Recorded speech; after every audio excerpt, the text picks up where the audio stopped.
Palisades Dam has both a great boat access and RV campsites. There's plenty of parking and a great ramp to launch from.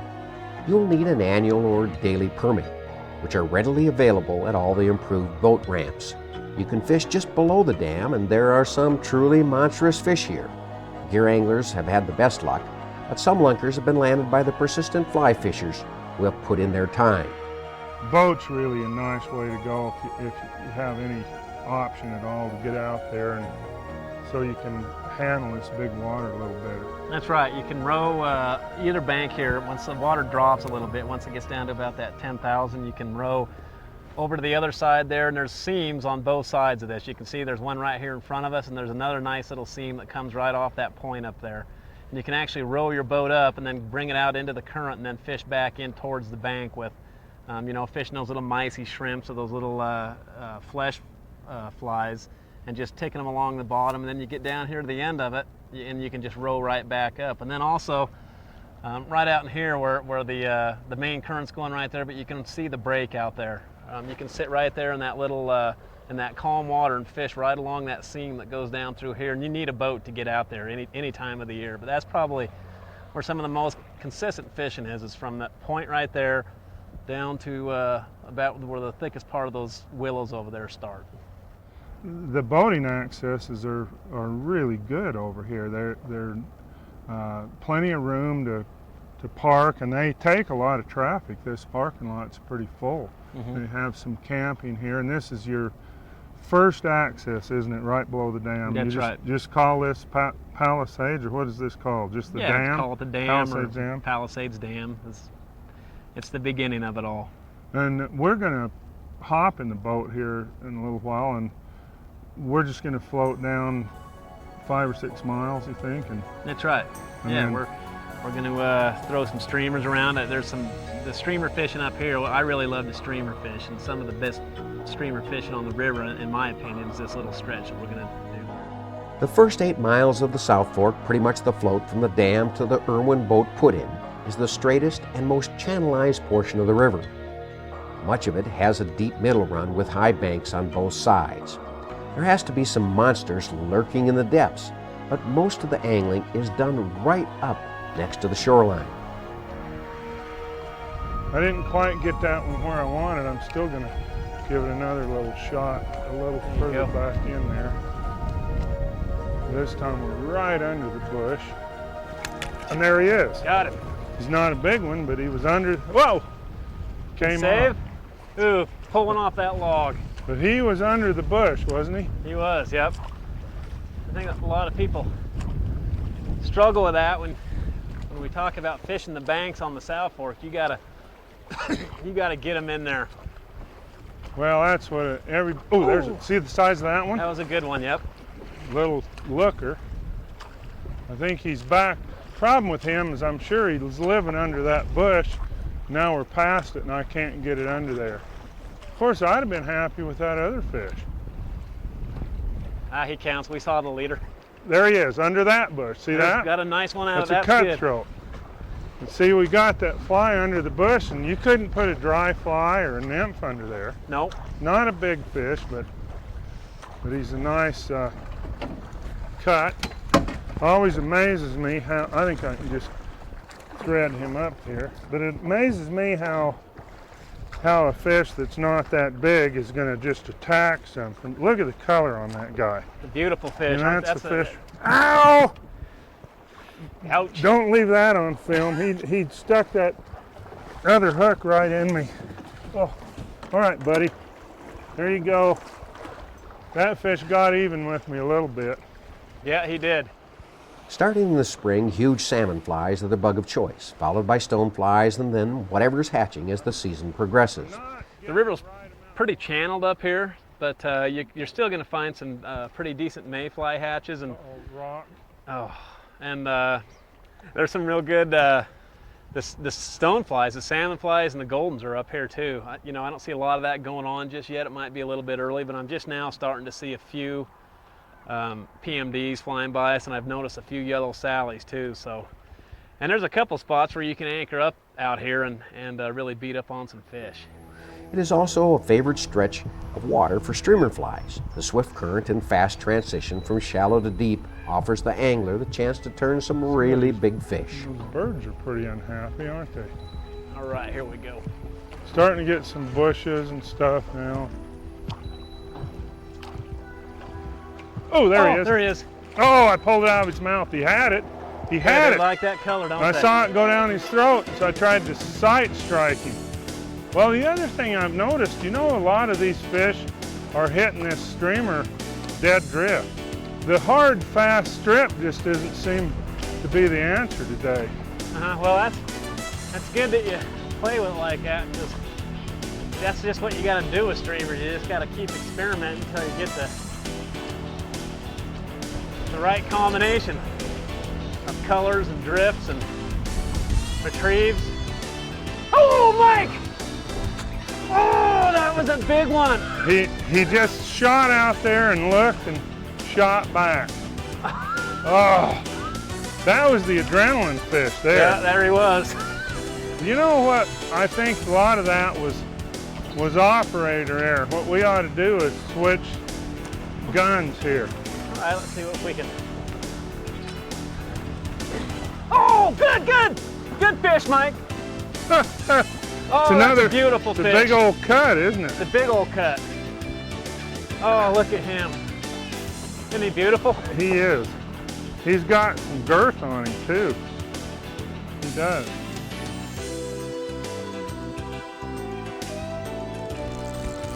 I'm just going to get this line on here just to make sure it doesn't get wrapped around my foot or something.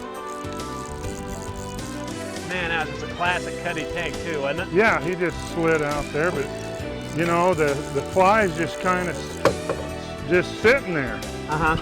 Just a beautiful fish. Look at The him. old zoo cougar. Yeah, well that's probably a fish that puts me on the oars anyway there.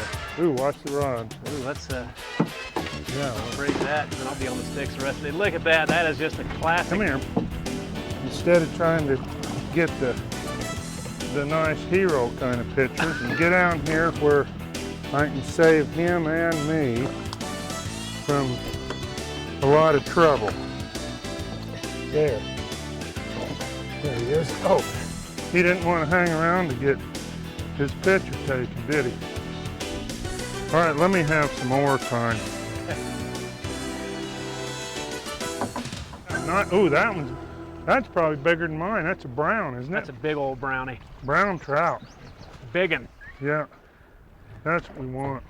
All right, oar out of the way. If I can. Oh, beautiful. Yeah, I'm just gonna stay loose. Let me see that net. Oh, we lost him. That's all right. We got a good look at him. That was a 20+ inch brown trout. Yep, that was him. Nice Our first fish. float on this day took us only about 3 miles, the dam to Palisades boat access. There is another 4 miles of similar water, Palisades to Irwin, put in. Hard to get a jump. These stretches of the river get a lot of pressure, but that is because they hold a lot of fish. I think that was pretty respectable streamer fishing for a bright, sunny July day. Yeah, not too I bad. really do. And you know, if we were to continue on down from here, you're going to see a lot of the same type of water. Not a whole lot changes. It's pretty nondescript Yeah. water all the way down till you get down to about Irwin, and then things start changing pretty dramatically. The size of the river may be a little intimidating here, especially during high water, but the rewards make it well worth exploring. Your best access is from a boat, but there are places to wade fish off the Snake River Road on Forest Service land that runs next to the river on the southern side. They have an access fee they charge for anybody, and you can buy a season pass to park in these, or you can buy it by the day. I think by the day, what is it, $3 or $4? $3, yeah. It's probably not enough.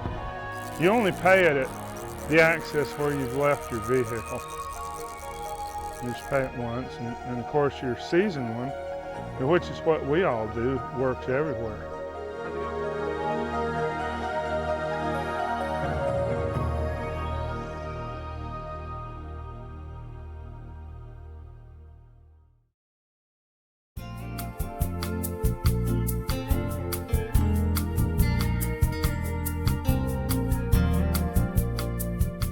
fish these aggressively. And the key, of course, is to get them in on the bank. You know, not a foot from the bank, but right in the willows, right into the bank. And then you want to mend that line and let that streamer pattern hang in there as long as you can.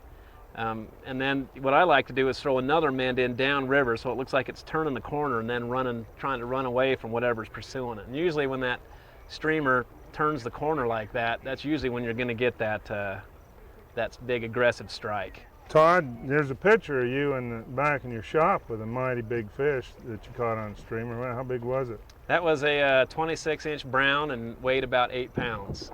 So I like to call him, that's what I like to call a duck eater. Those things A duck can eat eater? ducks. That's right.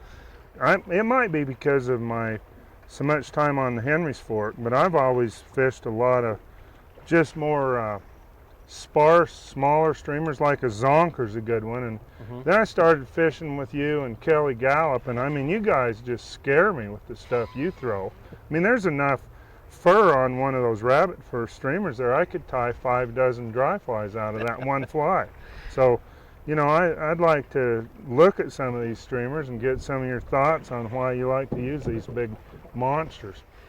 Well, we've got a variety of different patterns here, Mike. We've got, and most of these right here on this side have been tied, like you just said, by Kelly Gallup. He's got some pretty interesting names for them. I don't know if we need to go into all that, but yeah, I'd like to hear what they're called. well, we've got this one here is called. These are called the bottoms up. These are kind of unique because they've actually got a little bit of foam in the back end of them, which helps them to. They really articulate when you're bringing them through the water. So they'll really they displace a lot of water and they really look natural when you get them in the water. That's what these 3 in the back are, and these are the 3 colors that you can get them in. Color-wise, you know, if the river's dirty, I like to fish this brighter stuff. I really like white when the water's off color and a little bit higher. And then green and black, it seems to go, it's different day to day. You know, I tend to fish the black one on a real clear day like this, and then maybe go to the green on a more overcast day. Okay, so looking at the sex dungeon here, the main difference between the bottoms up in this is it's got this deer head. It kind of goes along more with like a sculpin-like pattern, and they're articulated too. All these patterns up here are articulated. 2 hooks in that, and then of course, Mike, you're real familiar with this one. This is one of your patterns. Yeah, it's a woolhead sculpin. Woolhead sculpin, yep, and another great pattern on the South Fork. I don't know what it is about this particular color, but the rainbows just absolutely attack this thing. And then moving, you know, if you want to go kind of more the traditional type streamer that you're used to fishing, like these zonkers right here are deadly on this river. I really like this copper and natural color. I think it really represents a small whitefish real well. And then any of this shiny, these impies right here. As a matter of fact, this particular pattern almost won the one fly one year. Real high score, and the cutthroats for some reason seem to really be attracted to anything that has this shine in it. As a matter of fact, sometimes what I'll do is I'll fish one of these big patterns and then trail one of these smaller ones back behind it. And then of course, the JJs, and I think this is kind of getting more back to that crawdad look, because it really does look like a crawdad. And fishing all these patterns, I think to be real successful with them, you're going to want to fish a sink tip. You can definitely get them on a floating line, but I think the bigger fish tend to hang down a little bit, and I think fishing these with a sink tip is the way to do it. And then matching, you know, get the heaviest sink tip that you can for your particular rod, I think is a good idea. What I'd like to add to that too, I found with the sink tip, is to use a fairly short leader. You know, That's you're right. not gaining much if you use a That's great exactly big long leader. So keep the leader. About all I do is I just tie a piece of butt section, and then I tie a piece of tippet about maybe 2 feet to that. So I've really only got a 3 or 4 foot leader, and especially those Kelly Gallup flies where they actually will, if you had a floating line with those flies, you wouldn't be able to get them even under the surface, and the real action comes from the sink tip of the line. And I think Kelly's got some great ideas there. The other thing I was going to mention too, Todd, is this fly here is getting back to the old school of the South Fork. You know, when I was fishing this 30, 40 years ago, that's what we were throwing a lot, are these kind of looking flies with rubber sticking out rubber Uh-huh. legs and stuff on them, like girdle bugs and everything. So they all work. That's right. And a lot of people have kind of gotten away from these more traditional flies, and I think it's a mistake because a lot of these traditional flies oftentimes will outfish anything else in this box.